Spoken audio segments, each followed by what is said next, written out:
Halo semuanya, kembali lagi sama aku, Laurencia Prasasti Yudilia Putri. Pada video kali ini, aku akan menjelaskan secara ringkas tentang persaudaraan manusia untuk perdamaian dunia dan hidup beragama. Paus Fransiskus telah mengadakan kunjungan bersejarah ke Uni Emirat Arab pada 3 Februari 2019.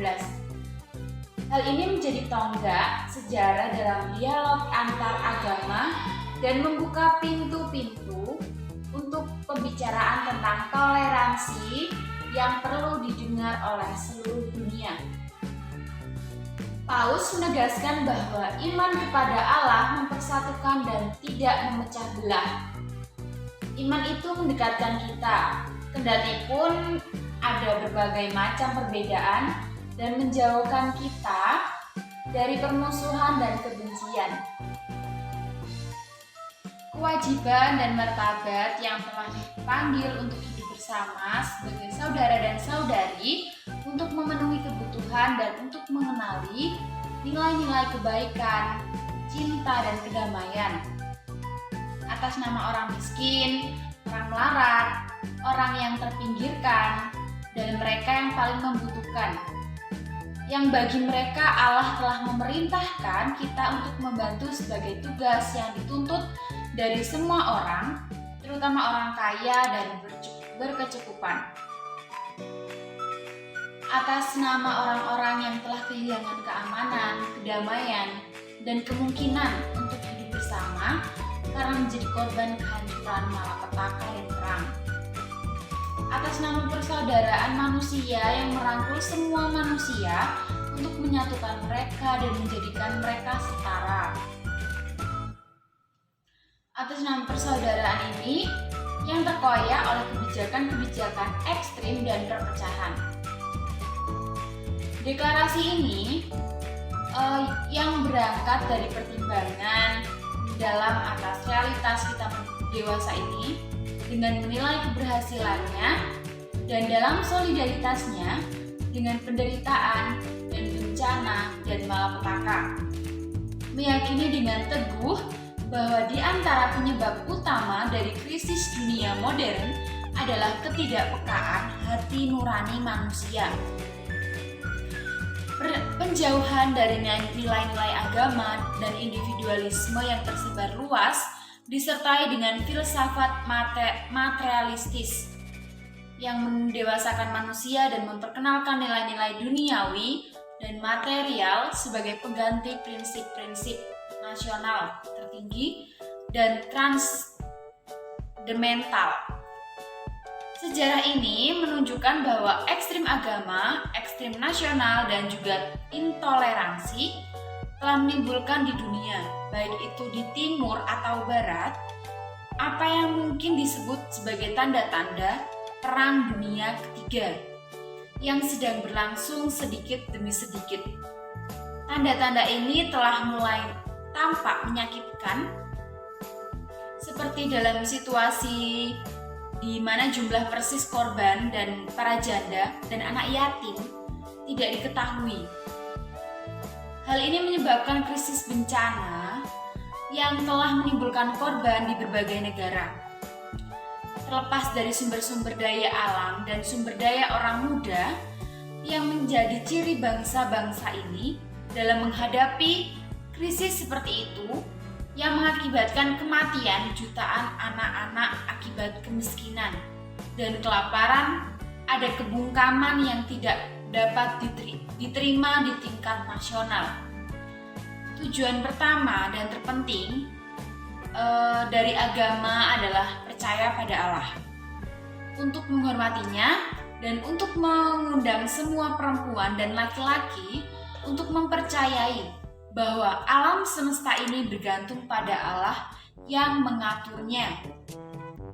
Hal-hal tersebut adalah hasil dari manipulasi politik agama-agama dan dari penafsiran yang dibuat oleh kelompok-kelompok agama yang dalam perjalanan sejarah telah mengambil keuntungan dari kekuatan sentimen keagamaan di hati para perempuan dan laki-laki agar membuat mereka bertindak dengan cara yang tidak berkaitan dengan kebenaran agama.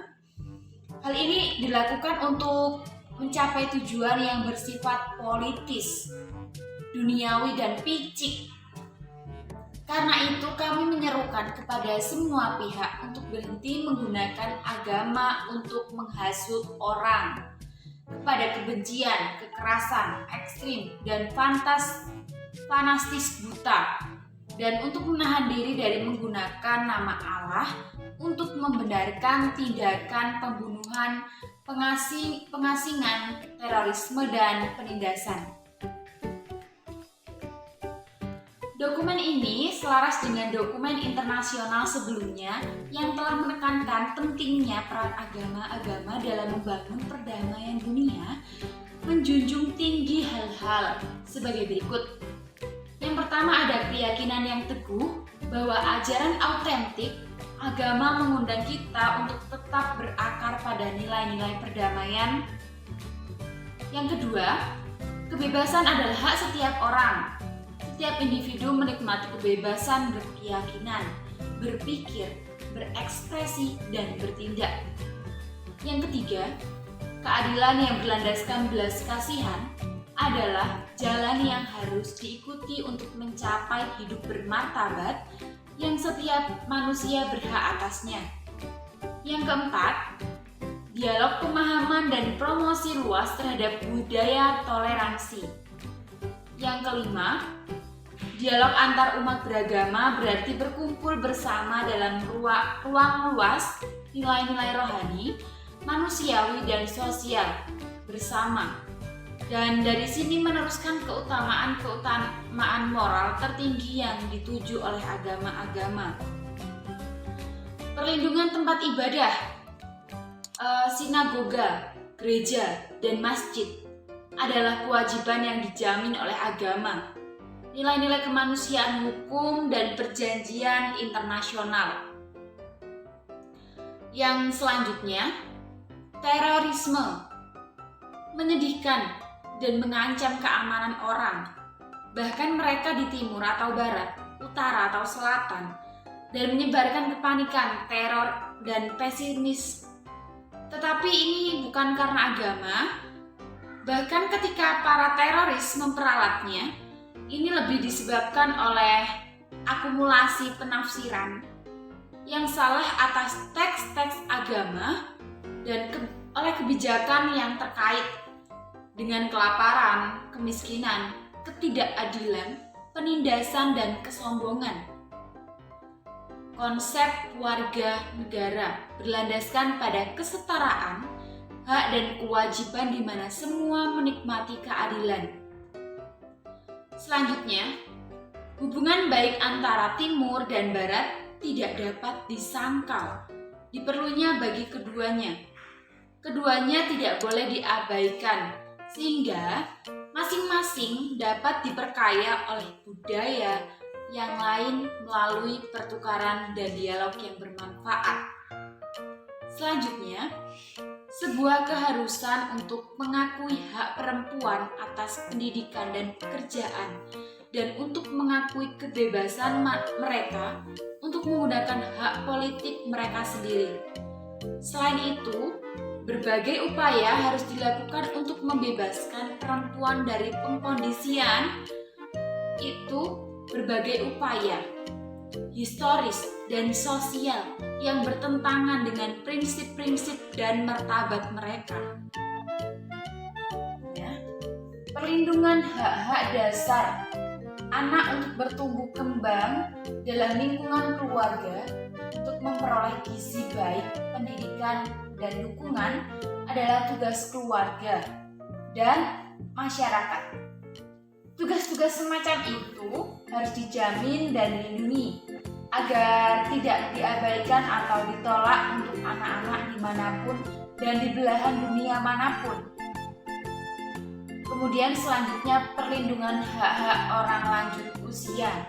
Tidak hanya perlindungan hak-hak anak yang bertumbuh, tapi di sini kita juga membahas tentang perlindungan hak-hak orang yang lanjut usianya, mereka yang lemah, penyandang difabilitas, dan mereka yang tertindas adalah kewajiban agama dan sosial yang harus dijamin dan dibela melalui undang-undang yang ketat dan pelaksanaan perjanjian internasional yang relevan.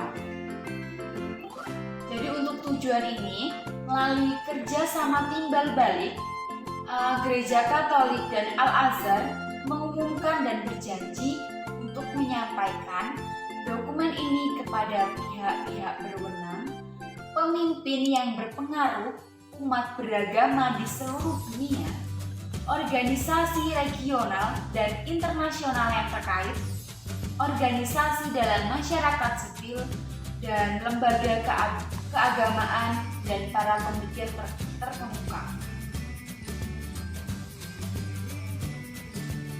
Teman-teman, demikian ringkasan dokumen oleh Paus Fransiskus dan Imam Besar Agama Muslim tentang persaudaraan manusia untuk perdamaian dunia dan hidup beragama. Ini menurut ringkasan saya sendiri. Terima kasih untuk waktunya. Tetap jaga kesehatan.